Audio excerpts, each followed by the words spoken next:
Outdoor Terror is a collection of true encounters with the unknown. You want believable stories? Because today's episode is full of them. Most of these stories are the kind that don't go too far, the ones that don't jump the shark, as you will, and instead leave you deeply unsettled by the lack of doubt you're left feeling. These are my favorite types of stories, not the ones where people claim to engage in physical confrontations with cryptids, but the ones that leave more to your imagination, the shadows that dance at the edge of your perception, the whispers that could be the wind, or something else entirely. This is Outdoor Terrors, the podcast where real people share their allegedly true and deeply disturbing experiences from the great outdoors. And I read them to you. Prepare yourself for today's stories featuring disturbing cave discoveries, unwelcome storm visitors, and more that will leave you questioning the darkness beyond your window. The Midnight Visitor. Before I recount this story, allow me to provide some background. I've spent my entire life in the mountains of northeast Pennsylvania. The dense forests and rolling hills have been my playground, my sanctuary, and occasionally the source of my deepest fears.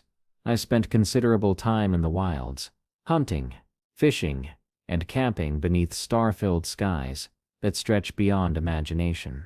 I've been fortunate enough to witness almost all the wildlife this state has to offer, from the majestic white-tailed deer to the elusive black bear. But I firmly believe there are many things out there that we as humans don't know about, or simply cannot comprehend with our limited understanding of this world. It was late summer 2015. The air still carried the heavy warmth of August, but the nights had begun to whisper promises of autumn. My ex-wife, who shall remain nameless in this retelling, grew up in the concrete jungle of Trenton, New Jersey. The concept of sleeping outdoors, surrounded by nothing but trees and darkness, was entirely foreign to her. My family, eager to introduce her to our rural lifestyle, arranged what they called a camping trip in my parents' backyard. It wasn't exactly roughing it, as we would be staying in a pop-up camper only 25 yards from my parents' cottage, but it was a gentle introduction to a world she'd never experienced. Most of the weekend was nothing short of idyllic. There was plenty of fishing in the nearby stream, where rainbow trout darted between mossy stones. We hiked along trails worn smooth by generations of my family's footsteps. We swam in the cold, crystal-clear lake that reflected the towering pines surrounding it.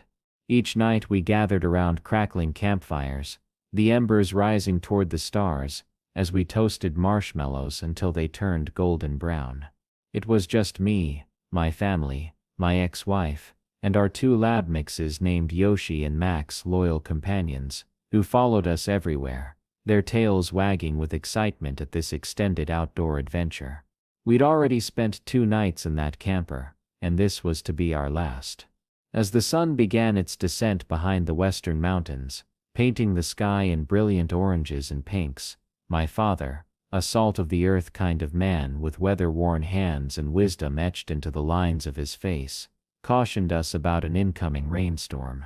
"Better batten down the hatches," he warned, gesturing toward the darkening horizon, where clouds had begun to gather. "Looks like we're in for a real downpour tonight."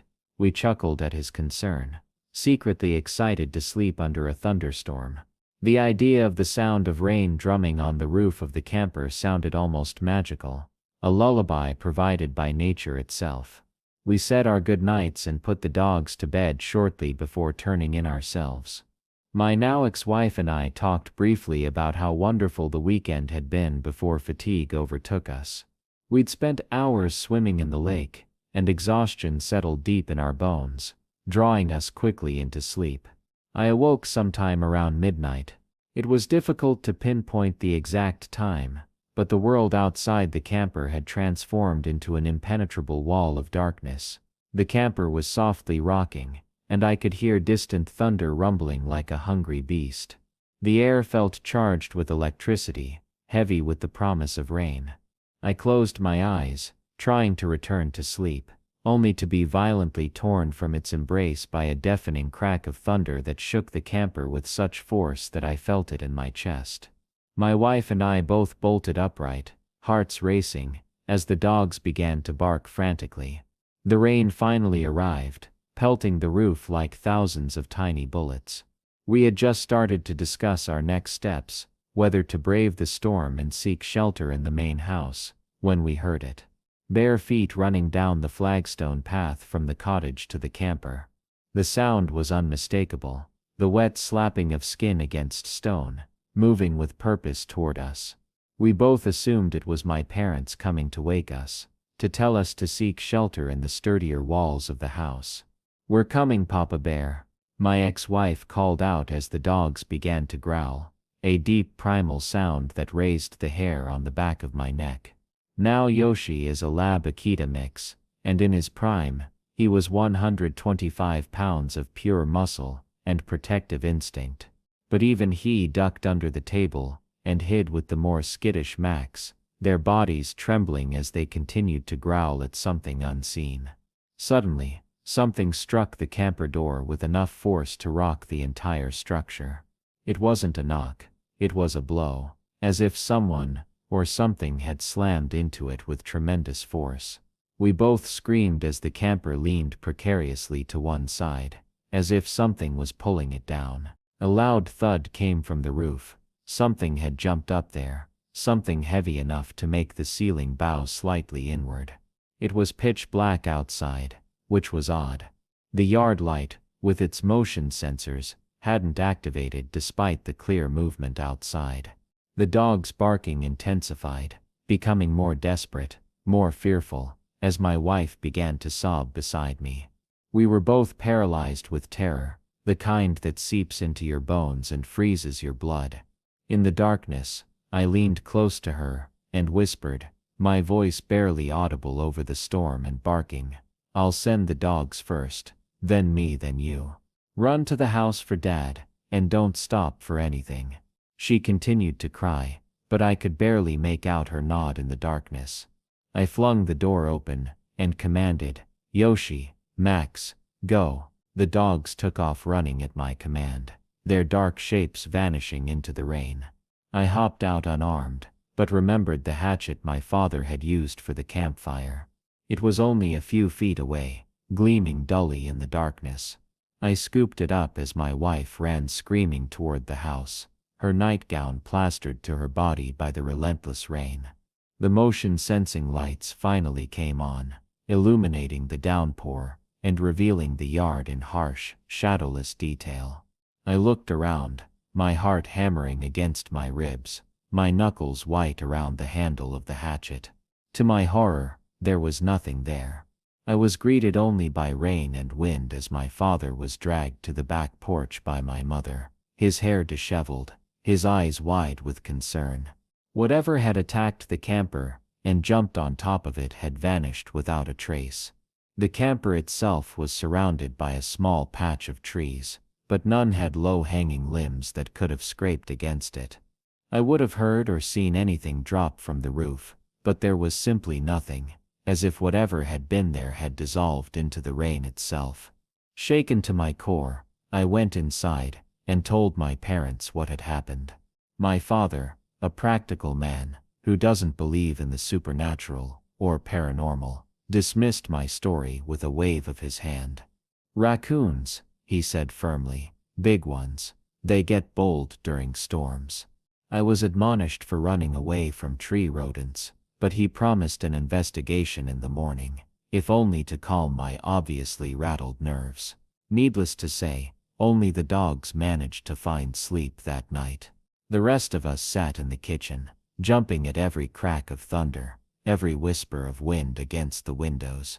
At first light, as the storm clouds retreated to reveal a washed clean sky, we ventured outside. I retold my story, pointing to the camper, insisting that something inexplicable had happened. "Look," I said, jumping up and down on the camper. "It's solid. There's no sway when I do this. It couldn't have been the wind." I tried to rock it myself, and I'm 6'1", 230 pounds of solid muscle, and couldn't replicate the violent motion from the night before. The most disturbing discovery came when my father retrieved a ladder to examine the roof. There, above the door, were 4 long distinct impressions in the algae that had grown on the camper's surface. "See? Raccoon paw prints," my father said, but his voice lacked conviction. "Dad," I replied, my throat tight with dread, "look at the prints. The fingers are 7 inches long." He just shook his head and went back inside, but I noticed how his eyes lingered on those impressions, how his brow furrowed in confusion.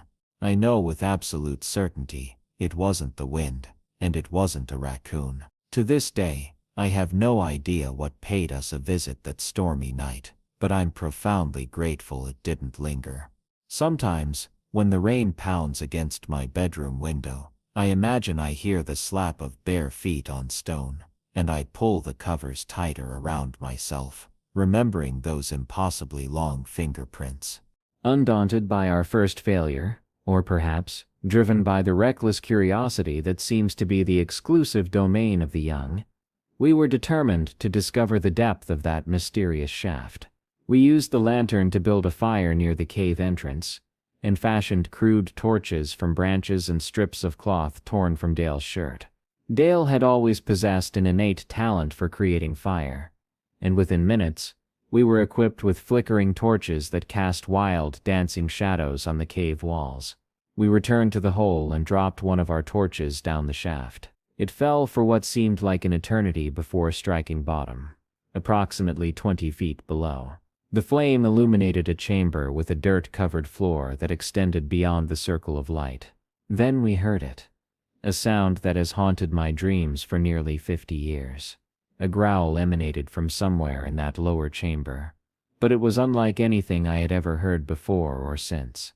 It wasn't the growl of a bear or any known predator. It was deeper, more resonant, vibrating through the very stone beneath our feet. It sounded primeval, like something that had existed in darkness since the world was young. Then it screamed. The sound was so piercing, so utterly wrong, that we dropped our remaining gear and covered our ears in agony. Despite the distance, we could see movement in the torchlight below, something circling our fallen torch, but staying just beyond the reaches of its light. It was large and lean, definitely not a bear. Its movements were more feline than ursine, but its fur was black as the void itself. Its ears stood straight and tall like a Doberman's, almost horn-like in appearance.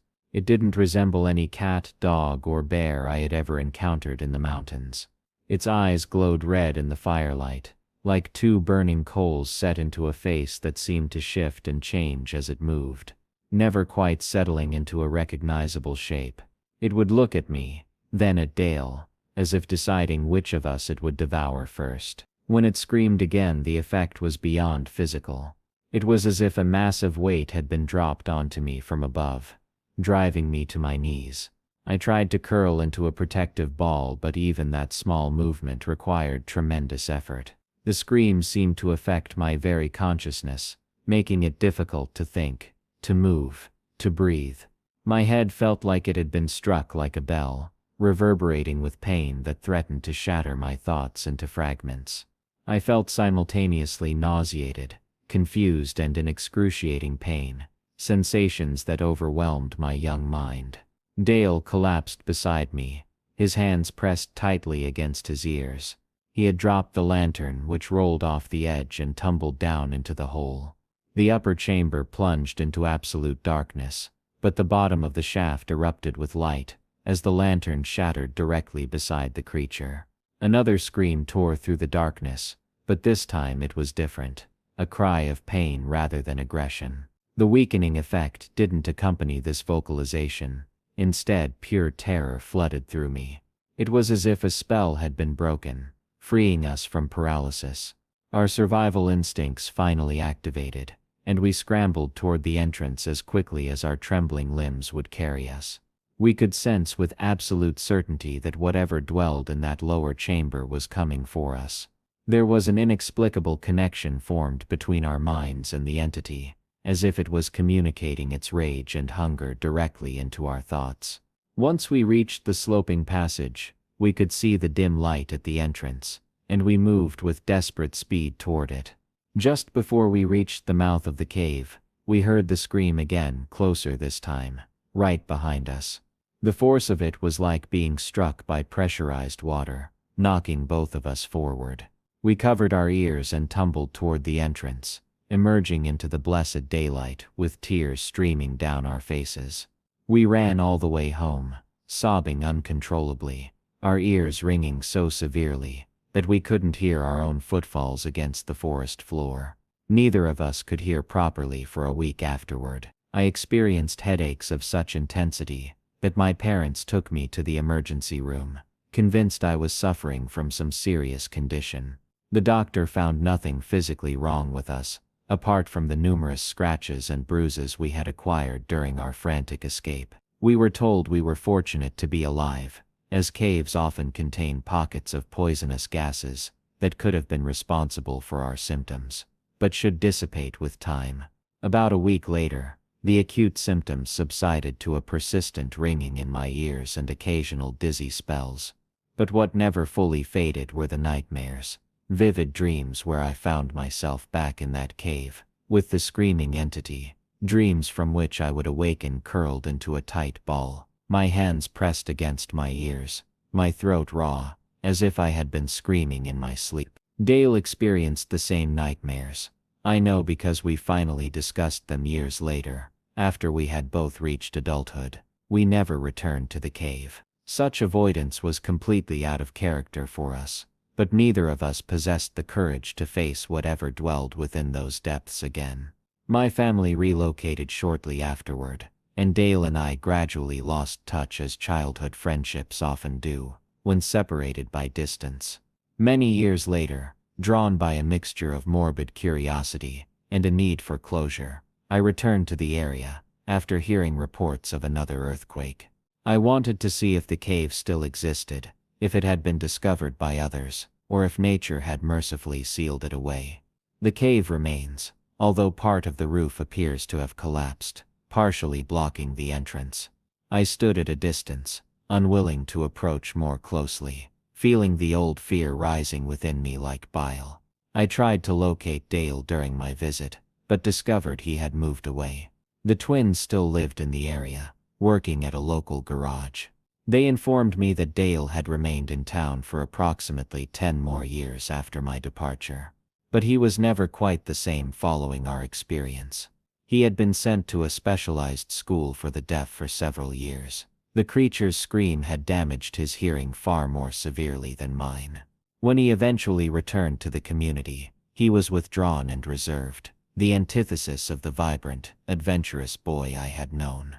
He lived with his parents, worked at the local mill, and according to local gossip, found solace in alcohol more often than not. I don't know what ancient entity the earthquake disturbed that November morning so long ago. I suspect I never will. What I do know with unwavering certainty is that it was no ordinary animal. Not a bear, not a mountain lion, not anything documented in scientific literature. This creature possessed abilities beyond the physical. It could use its vocalization to immobilize its prey, and it could somehow project its thoughts into our minds. I've never encountered another animal capable of such feats, and I pray I never will again. Sometimes, when I find myself alone in the quieter moments of life, I wonder if that entity still dwells beneath the Appalachian Mountains, waiting for another tremor to create a pathway to the surface, hungry for prey that has eluded it for too long. And in those moments, I listen very carefully to the silence, fearful of hearing that distinctive scream rising from the depths of the earth once more. The Red Pants Entity. My foster aunt enrolled her son in a prestigious private school known for its excellent extracurricular activities. Among the various options available, he chose to join the Scouts, an organization that required weekly outdoor task participation to advance through ranks and earn badges. One crisp autumn morning, as mist still clung to the ground and the sun had barely crested the horizon, the Scouts, both boys and girls, were tasked with navigating a small forest near the school grounds. They were instructed to take photographs at designated checkpoints to prove they had completed their assigned circuit. The participants were organized into groups of 3, segregated by gender. My foster aunt's son's trio of boys was instructed to walk ahead of a trio of girls, followed by another trio of boys. then another trio of girls, and so on, creating an alternating pattern through the forest. Each group maintained a distance of approximately 50 meters from the next to ensure independence in completing the tasks. As my foster aunt's son and his friends walked through the dew-laden grass that morning, he noticed a solitary figure standing at the most remote edge of the small forest. A jogger wearing bright red track pants who stood motionless, silently observing the procession of children. Initially, he thought nothing of the jogger's presence. It was common for people to exercise in these woods during the early morning hours, and he assumed the runner had paused momentarily out of curiosity about the organized groups of children moving through the area. After completing their first circuit, the scoutmaster greeted them with enthusiasm, impressed by their efficiency.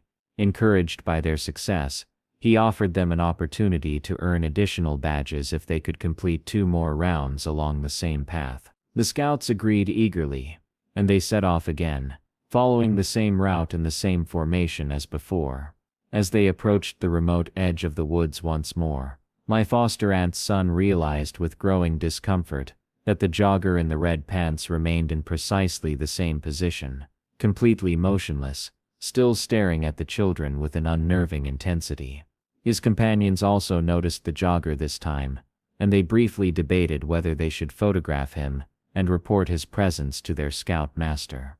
However, since the area was public and frequently used by joggers, they feared creating an unnecessary confrontation with a stranger who might simply be taking a break. They decided to ignore him and continue with their assignment. When the third and final round brought them to the same location, an uneasy silence fell over the boys. They averted their eyes, focusing on the ground to avoid the awkwardness of making eye contact with the still completely motionless figure in the red pants. When the trio was approximately 30 meters away from that spot, the forest's tranquility was shattered by a high-pitched shriek emanating from somewhere behind them. They spun around to see the girls sprinting towards them, their faces contorted in expressions of absolute terror, their screams echoing through the trees. Assuming imminent danger, the boys also began to run toward the school, their hearts pounding with fear of the unknown threat pursuing them. Upon reaching the safety of the school grounds, they rushed to the scoutmaster, who demanded an explanation for the commotion. One of the girls, her face drained of color, and her body still trembling uncontrollably, managed to explain through halting breaths what had transpired. As she and her friends approached that secluded area at the forest's edge, the man had suddenly leaped in front of them, engaging in inappropriate behavior of an indecent nature. The girl described how the man had a disturbing, almost inhuman look in his eyes, and a demented grin that stretched his features in an unnatural way. The bright red track pants had been partially removed, and his actions were clearly meant to frighten and traumatize the children. The girls, horrified by the disturbing encounter, had fled as quickly as their legs would carry them. Shortly thereafter, a larger contingent of scouts arrived at the school entrance. The remainder of the formation had heard the piercing screams, and had converged on the location where they originated, but found no one there. The perpetrator had vanished without a trace. The children had prudently decided to stay together for safety, and complete the excursion as rapidly as possible. The scoutmaster immediately contacted law enforcement, who conducted a thorough search of the forest and surrounding areas for the individual in the red pants. Despite their efforts, no suspect was apprehended or even cited. After taking statements from the scouts who had observed the jogger earlier, the police theorized that this was the work of a calculating predator, who had been monitoring the children's movements. By watching them complete multiple circuits of the forest, he had determined the pattern of their groups, and identified the most vulnerable targets, isolated from the others and predictable in their movements. The scout activities were scheduled to conclude in the afternoon, but due to the seriousness of the incident, everyone remained at the school until late evening, while the police conducted safety briefings and established an alert system for the area. My foster aunt's son continued participating in scout activities until he departed for college several years later. According to information he received, the perpetrator in the red pants was never apprehended, nor was he ever seen again in the vicinity. However, this disturbing incident fundamentally changed how the school approached outdoor activities. All subsequent excursions required the presence of at least 3 adult chaperones, with many parents volunteering their time and even offering to fund additional security measures for larger events. Years later, when my foster aunt's son recounted this story to me, the most disturbing aspect wasn't the incident itself, but his lingering doubts about what they had actually witnessed. He confessed that in his nightmares, the jogger never moved, not even to breathe, until the moment he chose to appear before the girls. And in these dreams, when the red pants figure finally did move, it wasn't with the motions of a human being, but with the jerky, impossible movements of something trying to imitate human behavior. Horseback Terror. This harrowing experience occurred when I was 19 years old, during what was supposed to be a peaceful summer visit to my Uncle Buck's sprawling property. My uncle's land encompasses 100 acres of pristine wilderness, home to a diverse collection of animals ranging from domestic dogs to majestic horses, and even a rescued deer he had found as a fawn after poachers had killed its mother. One gloriously sunny afternoon, I decided to go horseback riding with my cousin Jake through the property's extensive trail system. I was mounted on Trent. Yes, my horse was named after a character from Walker, Texas Ranger, a fact that always brought a smile to my face, while Jake rode his faithful mare, Lady B. Accompanying us was Jake's border collie husky mix, Rory, who bounded alongside our horses with seemingly inexhaustible energy. As we ventured deeper into the more remote sections of the property, progressing from sun-dappled meadows into the denser woodland, where shadows played across the narrow trail, an unsettling sensation gradually descended upon us. The forest, which had been alive with birdsong and the rustling of small creatures, fell into an unnatural silence that raised goosebumps along my arms, despite the summer heat. We pulled our horses to a stop, both of us instinctively recognizing that something had changed in our surroundings. The feeling of being observed by unseen eyes became so intense that it was almost tangible, like a physical pressure against our skin. Jake whistled softly, calling Rory to his side. The dog leaped onto Jake's lap, his normally playful demeanor clung tightly to Trent's reins, urging him forward with every ounce of strength I had left. The pounding of hooves against the earth echoed my own racing heartbeat, but even as we galloped at full speed, I could still hear it, something crashing through the undergrowth behind us. Fast and relentless, Jake was right beside me, his face set in a mask of determination and fear. Lady B matched Trent's frantic pace, her nostrils flaring, eyes wide with terror. Whatever was behind us, it wasn't stopping. The barn came into view, a beacon of safety amidst the chaos. We didn't slow down until we were nearly at the entrance. With one final push, we burst through the open gates, yanking our horses to a halt. Trent skidded, his sides heaving, while Lady B nearly stumbled in her rush to stop. Jake jumped down immediately, slamming the barn doors shut behind us. We stood there, breathless, waiting, listening.